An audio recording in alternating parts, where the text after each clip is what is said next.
Hello, my friends.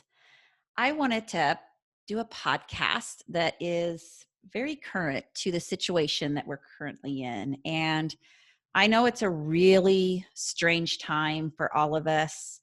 We are dealing with this corona pandemic.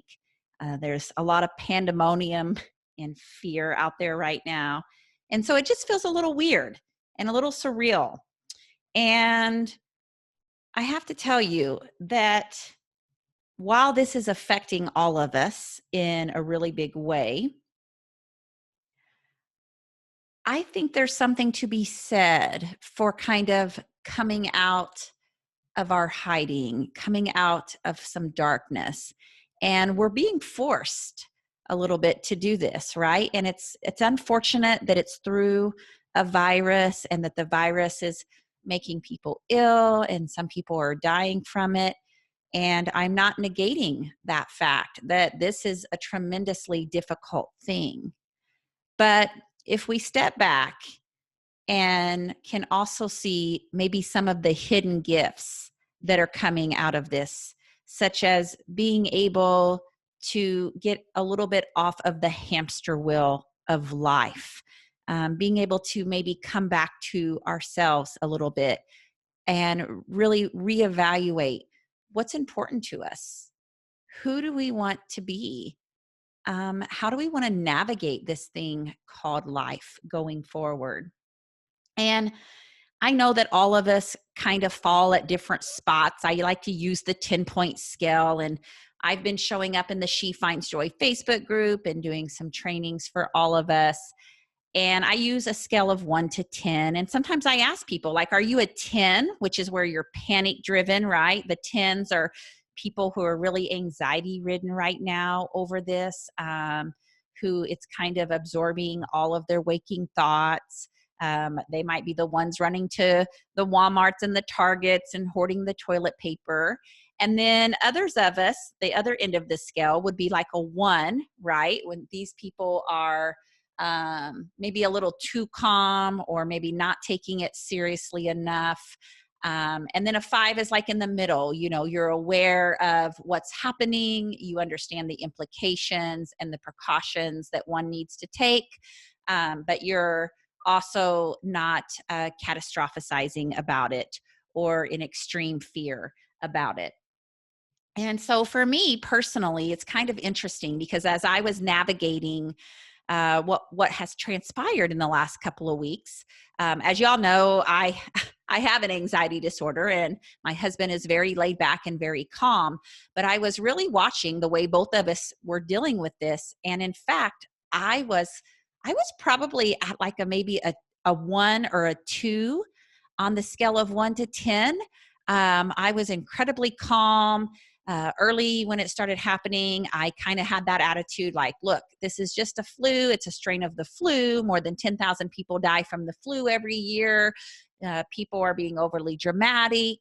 And now I would say I'm more around a level 5. But what's interesting is my husband, who's normally the really calm one, I think he's at, maybe a level 8 or so. And my friend Mari sent me a message from England, and she was telling me about this artist in New York who has an anxiety disorder. And it was really interesting because one of the things that he was saying is that he started to research the last couple of weeks, and he found that people with anxiety disorders were actually incredibly calm during this pandemic that's going on. His name is John Ronson. He's an English artist based in upstate New York, and he posts a lot about anxiety.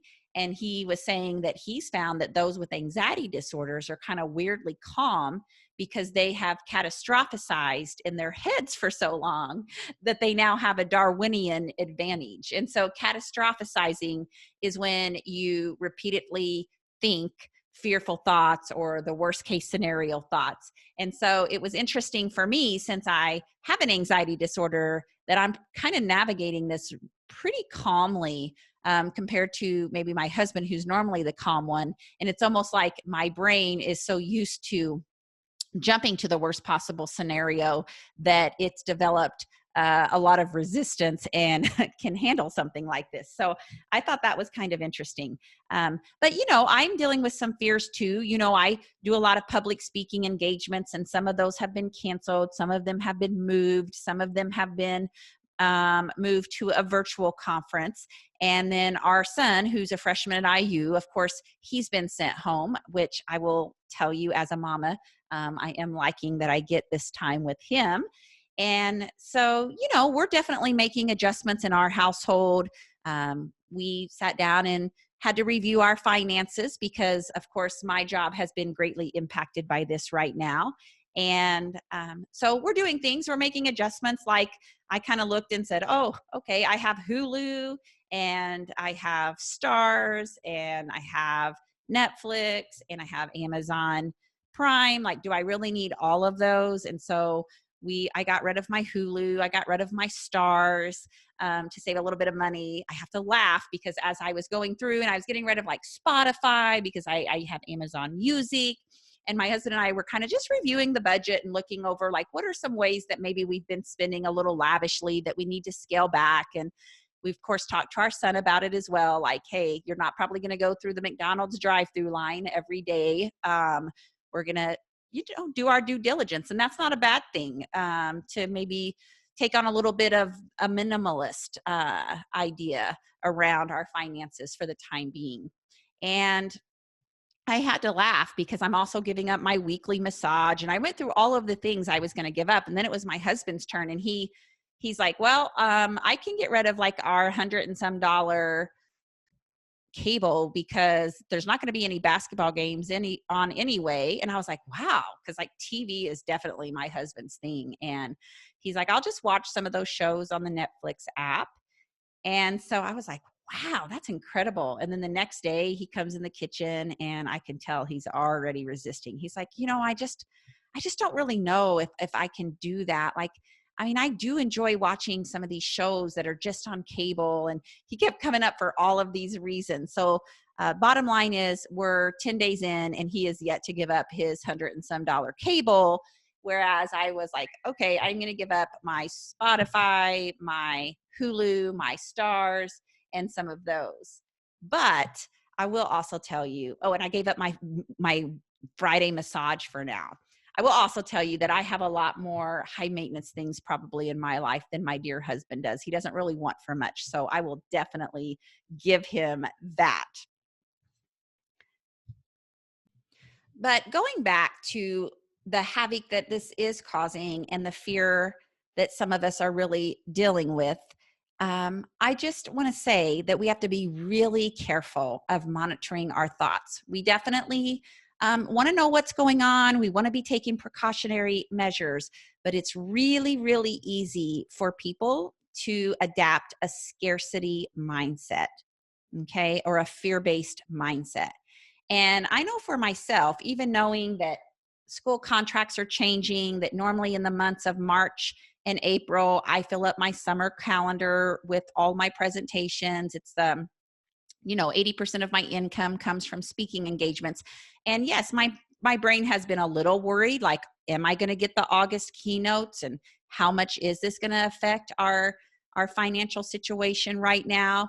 I am definitely having some of those thoughts, but because I'm really aware of fear-based scarcity mindset, which is things are going downhill quickly, there's never going to be enough, this is all the bad stuff that's going to happen, versus the abundant mindset, which is, yeah, clearly some things are happening and we need to do things like look at our finances for now and have some conversations around this.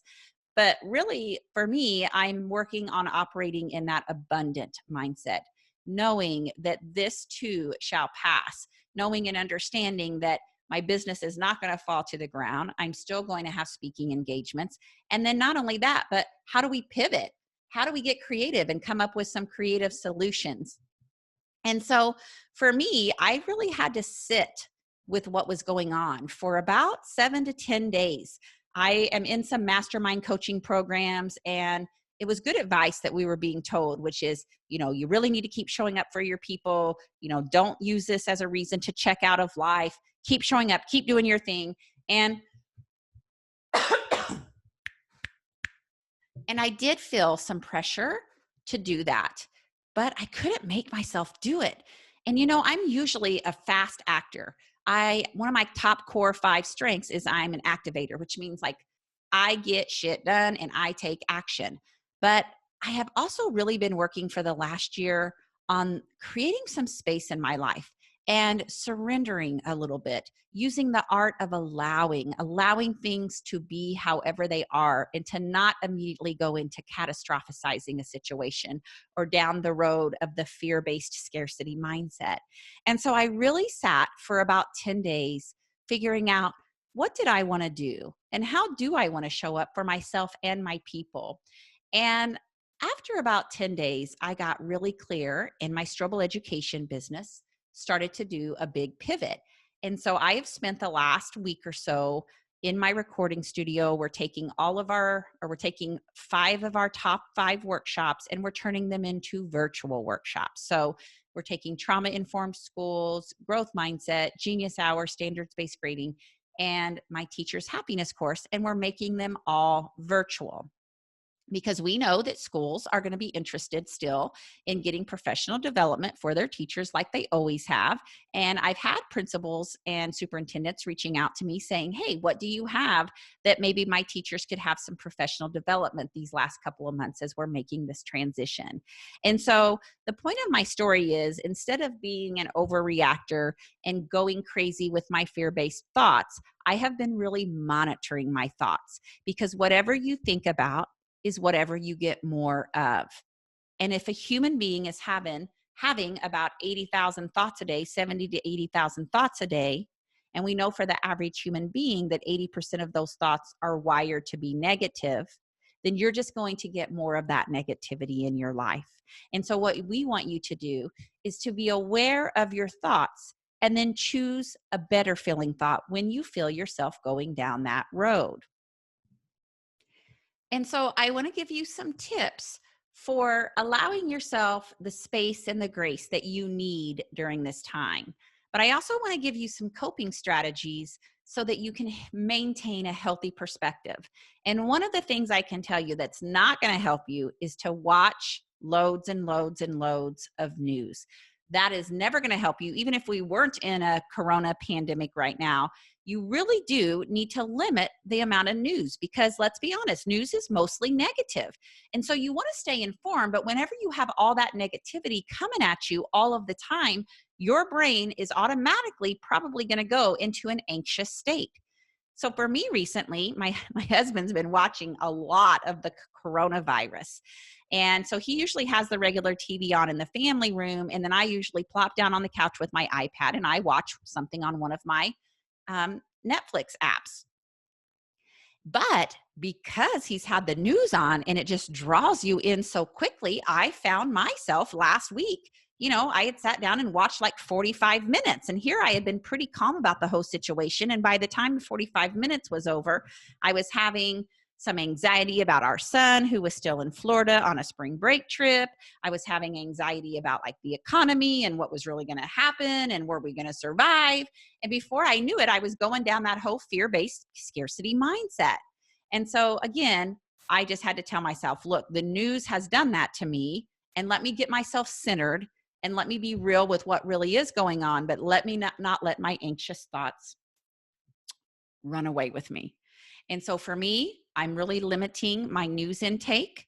I am waking up each morning and still doing my gratitude list. For example, when I was told by one of my speaking engagements that they were canceling, and for me, that was $7,900 out the door. I'm not going to lie. I got anxious. I got upset. I got worried. And then I thought, wait a minute. What's the number one way I can turn this worry into appreciation? And so I sat down with my gratitude journal and I did 10 affirmations around what am I grateful for when it comes to my speaking engagement. So you see, you have to flip the script. You have to catch yourself going down that road, and you will go down that road, but you have to become aware, and then you have to flip the script. And let me tell you, gratitude is a wonderful way to flip the script. And so I wrote down 10 things that I'm really thankful for when it comes to My speaking engagement business. I am still writing my affirmations every day. I have incorporated my meditation back into my morning routine. And so we do need to have these things going in the background of our life, because what they do is they help us have a healthy perspective for what's going on and how we're all dealing with it. And what we know, again, is when you get your brain at positive, you're able to start to see creative solutions to problems you didn't previously think you could see. So for me, giving myself that 7 or 10 days where I really didn't feel very motivated, I really wasn't showing up for my people in my She Finds Joy Facebook group. I wasn't going on there and doing lives. I mean, I was still posting my content, but I was kind of removed. I wasn't doing a lot in my business, but I gave myself that time to really surrender to what was happening, to find my grace within it. And then when I was ready to reemerge, all of a sudden I knew exactly what I was going to do. I knew that we were going to take our education courses and turn them into virtual workshops. I knew that we were eventually going to promote them to schools, districts, principals, and so forth. I also knew that we were going to take my happiness course and make it virtual so that we could teach people self-care strategies and happiness habits for their life, and really how to maintain some peace in their life. And so we started to really build momentum, but it was because I got my brain at positive that I was able to do that. And then my team, right? We maintained that positivity within my team. And before I knew it, my whole team was coming to me with ideas for how we could get our word out there, how we could market this, how we could get our news, we could get our name out there as being a provider of virtual workshops. And it really has all started to come together. And so we can pivot in our life, folks. We really can. If we take care of our mental and emotional needs, that's when solutions cry out. When we are able to look amongst the darkness and sometimes see the hidden gifts that are right there available for us as well.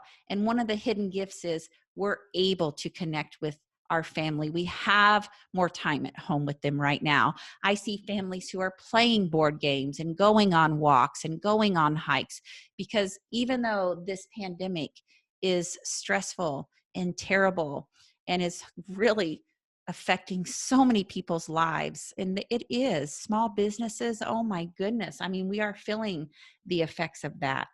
But if we're able to acknowledge the hurt and the pain and the suffering, but also be able to acknowledge and see the hidden gifts and the hidden messages, then we're able to really transition over to that abundant mindset. And our brain continues to get trained to really see all that is right with our world instead of all that is wrong. And perhaps this will be a catalyst for our communities and our countries to take steps to make things better as a result of this trauma and suffering that people are going through. And so my wish for you is to do this. Monitor your thoughts. Choose abundant-based mindset thoughts whenever you can.